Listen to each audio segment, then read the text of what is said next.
La femme du narrateur est morte. Il se remémore les habitudes qu'elle avait. Il se recueille sur sa tombe, où il lit l'épitaphe. Elle aima, fut aimée et mourut, lorsque soudain à la nuit tombée d'étranges phénomènes se produisent. La morte. Nouvelle littéraire de Guy de Maupassant. Très bonne lecture. Je l'avais aimée éperdument. Pourquoi aime-t-on? Est-ce bizarre de ne plus voir dans le monde qu'un être, de n'avoir plus dans l'esprit qu'une pensée, dans le cœur qu'un désir, et dans la bouche qu'un nom? Un nom qui monte incessamment, qui monte, comme l'eau d'une source, des profondeurs de l'âme, qui monte aux lèvres, et qu'on dit, qu'on redit, qu'on murmure sans cesse, partout, ainsi qu'une prière. Je ne conterai point notre histoire, l'amour n'en a qu'une, toujours la même. Je l'avais rencontré et aimé, voilà tout, et j'avais vécu pendant 1 an dans sa tendresse, dans ses bras, dans sa caresse, dans son regard, dans ses robes, dans sa parole, enveloppé, lié, emprisonné dans tout ce qui venait d'elle, d'une façon si complète que je ne savais plus s'il faisait jour ou nuit, si j'étais mort ou vivant, sur la vieille terre ou ailleurs. Et voilà qu'elle mourut. Comment? Je ne sais pas, je ne sais plus. Elle rentra mouillée, un soir de pluie, et le lendemain, elle toussait. Elle toussa pendant 1 semaine environ, et prit le lit. Que s'est-il passé? Je ne sais plus. Des médecins venaient, écrivaient, s'en allaient. On apportait des remèdes, une femme les lui faisait boire. Ses mains étaient chaudes, son front brûlant et humide, son regard brillant et triste. Je lui parlais, elle me répondait. Que nous sommes-nous dit? Je ne sais plus. J'ai tout oublié, tout. Elle mourut, je me rappelle très bien son petit soupir si faible, le dernier. La garde dit. Ah, je compris. Je n'ai plus rien su, rien. Je vis un prêtre qui prononça ce mot. Votre maîtresse? Il me sembla qu'il l'insultait. Puisqu'elle était morte, on n'avait plus le droit de savoir cela. Je le chassai. Un autre vin qui fut très bon, très doux. Je pleurais quand il me parla d'elle. On me consulta sur 1000 choses pour l'enterrement. Je ne sais plus. Je me rappelle cependant très bien le cercueil, le bruit des coups de marteau, quand on la cloua dedans. Ah, mon Dieu! Elle fut enterrée, elle, dans ce trou. Quelques personnes étaient venues, des amis. Je me sauvai. Je courus. Je marchai longtemps à travers des rues. Puis je rentrai chez moi. Le lendemain je partis pour un voyage. Hier, je suis rentrée à Paris. Quand je revis ma chambre, notre lit, nos meubles, toute cette maison où était resté, tout ce qui reste de la vie d'un être après sa mort, je fus saisie par un retour de chagrin si violent, que je faillis ouvrir la fenêtre, et me jeter dans la rue. Ne pouvant plus demeurer au milieu de ces choses, de ces murs qui l'avaient enfermée, abritée, et qui devaient garder dans leurs imperceptibles fissures 1000 atomes d'elle, de sa chair et de son souffle, je pris mon chapeau, afin de me sauver. Tout à coup, au moment d'atteindre la porte, je passais devant la grande glace du vestibule, qu'elle avait fait poser là pour se voir, des pieds à la tête, chaque jour, en sortant, pour voir si toute sa toilette allait bien, était correcte et jolie, des bottines à la coiffure.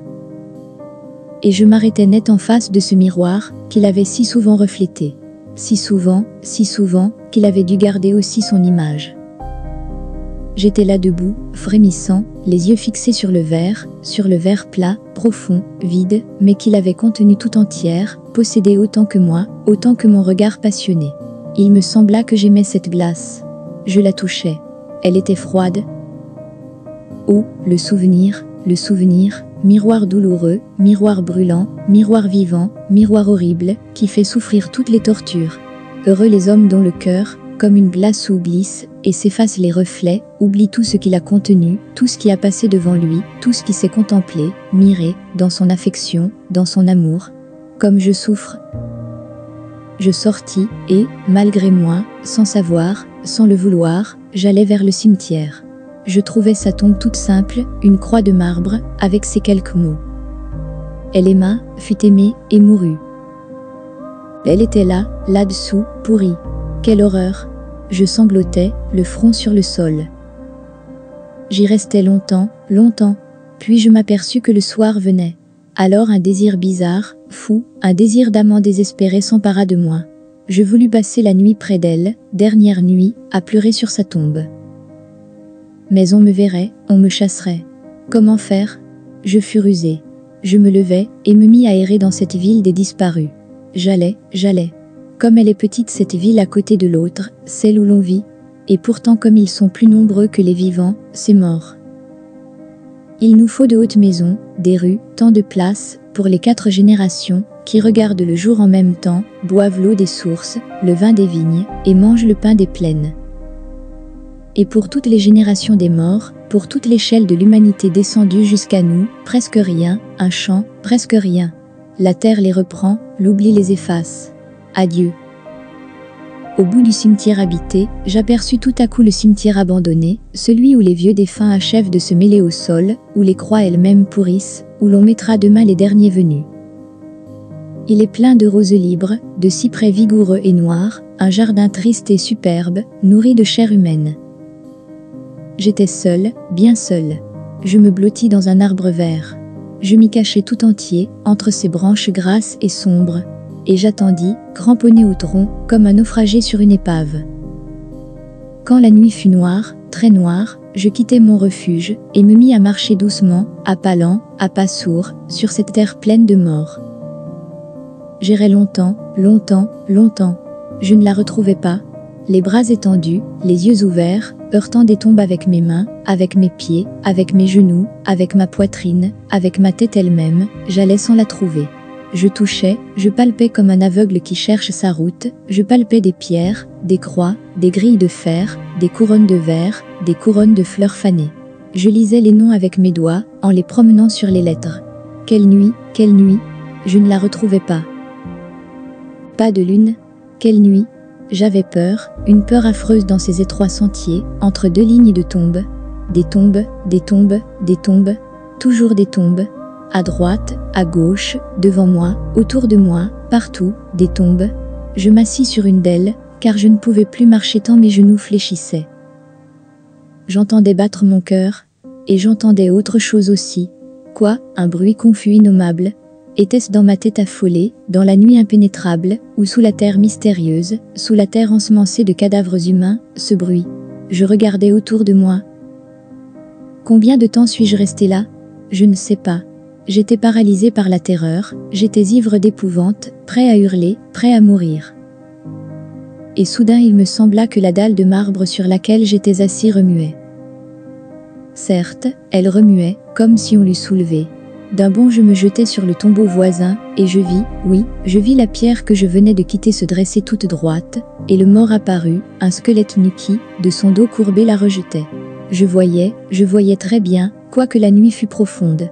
Sur la croix je pus lire. Ici, repose Jacques Olivant, décédé à l'âge de 51 ans. Il aimait les siens, fut honnête et bon, et mourut dans la paix du Seigneur. Maintenant le mort aussi lisait les choses écrites sur son tombeau. Puis il ramassa une pierre dans le chemin, une petite pierre aiguë, et se mit à les gratter avec soin, ces choses. Il les effaça tout à fait, lentement, regardant de ses yeux vides, la place où tout à l'heure elles étaient gravées, et du bout de l'os qui avait été son index, il écrivit en lettres lumineuses, comme ces lignes qu'on trace au mur, avec le bout d'une allumette. Ici, repose Jacques Olivant, décédé à l'âge de 51 ans. Il hâta par ses duretés la mort de son père dont il désirait hériter, il tortura sa femme, tourmenta ses enfants, trompa ses voisins, vola quand il le put et mourut misérable. Quand il eut achevé d'écrire, le mort immobile contempla son œuvre. Et je m'aperçus, en me retournant, que toutes les tombes étaient ouvertes, que tous les cadavres en étaient sortis, que tous avaient effacé les mensonges inscrits par les parents sur la pierre funéraire, pour y rétablir la vérité. Et je voyais que tous avaient été les bourreaux de leurs proches, haineux, déshonnêtes, hypocrites, menteurs, fourbes, calomniateurs, envieux.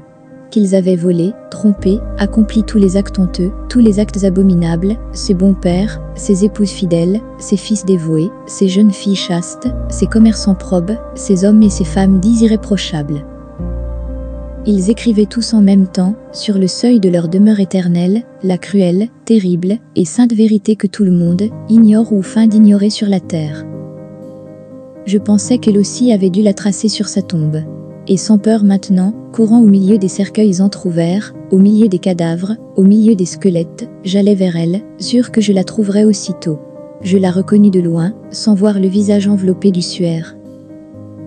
Et sur la croix de marbre, où tout à l'heure j'avais lu, elle aima, fut aimée, et mourut. J'aperçus. Étant sortie un jour, pour tromper son amant, elle eut froid sous la pluie, et mourut. Il paraît qu'on me ramassa, inanimée, au jour levant, auprès d'une tombe.